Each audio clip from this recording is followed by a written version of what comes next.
Saudi reopens Lebanon front and struggle with Iran.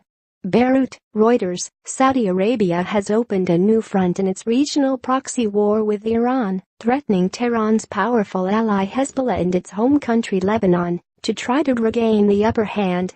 With Iranian power winning out in Iraq and Syria, and Riyadh bogged down in a war with Iran-allied groups in Yemen, the new Saudi approach could bring lasting political and economic turmoil to a country where Tehran had appeared ascendant. The resignation on Saturday of the Saudi-allied Lebanese Prime Minister Saad al-Hariri, announced from Riyadh and blamed on Iran and Hezbollah, is seen by many as the first step in an unprecedented Saudi intervention in Lebanese politics. The Saudis appear to have decided that the best way to confront Iran is to start in Lebanon, a European diplomat said. Riyadh is blaming Hezbollah for the resignation of Lebanon's preeminent Sunni politician, accusing it of hijacking Lebanese politics. But Saudi Arabia is also widening blame to Lebanon as a whole, saying it too has declared war on the kingdom.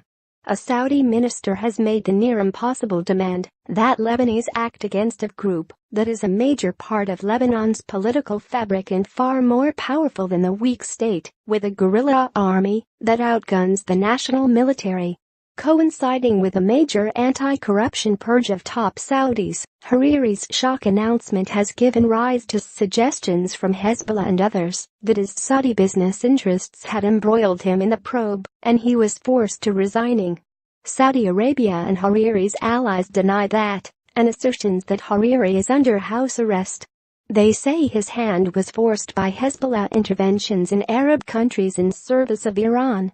Saudi Foreign Minister Adel Jubeir said Hezbollah had been calling the shots in the Hariri government, which included 2 Hezbollah ministers, and was formed last year in a political deal that made Michel Aoun, a Hezbollah ally, head of state. Hezbollah and its allies will struggle to form a government without Hariri or his blessing, leaving Lebanon in a protracted crisis that could eventually stir Sunni Shiite tensions, though there is no sign of this yet as all sides urge calm. Announcing his resignation, Hariri cited an assassination plot against him and slammed Iran and Hezbollah for sowing strife and trying to kidnap Lebanon away from the Arab world. The declaration came as a surprise even to Hariri's aides. It is not clear what comes next. Saudi-backed efforts to weaken Hezbollah in Lebanon failed badly a decade ago, ending with a bout of Sunni Shiite fighting on the streets of Beirut that only underlined Hezbollah's military dominance. The regional struggle moved elsewhere in recent years, notably neighboring Syria, where years of Saudi investment in rebel groups fighting President Bashar al-Assad failed to withstand direct military intervention by Iran and Hezbollah. In Iraq, Tehran-backed militias and Iranian commanders have often seemed as powerful as the US-backed Iraqi military, most recently in an operation to retake Kirkuk from Kurdish forces.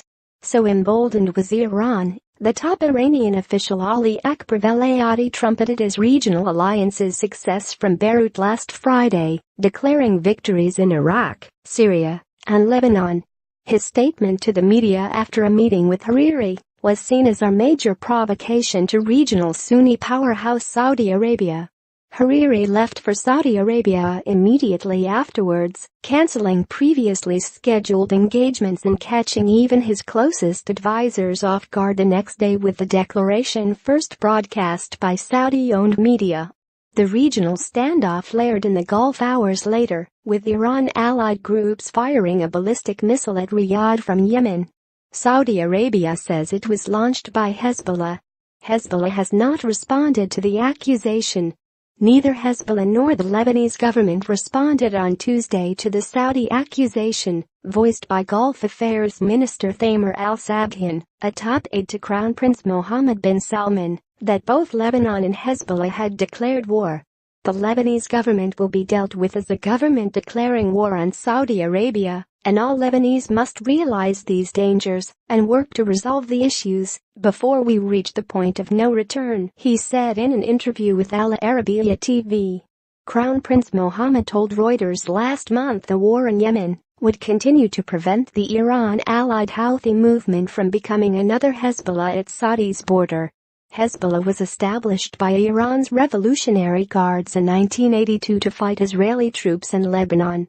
Its last major war with Israel was in 2006, since when Hezbollah has grown stronger. While Sabhian vowed that Hezbollah would be forced back into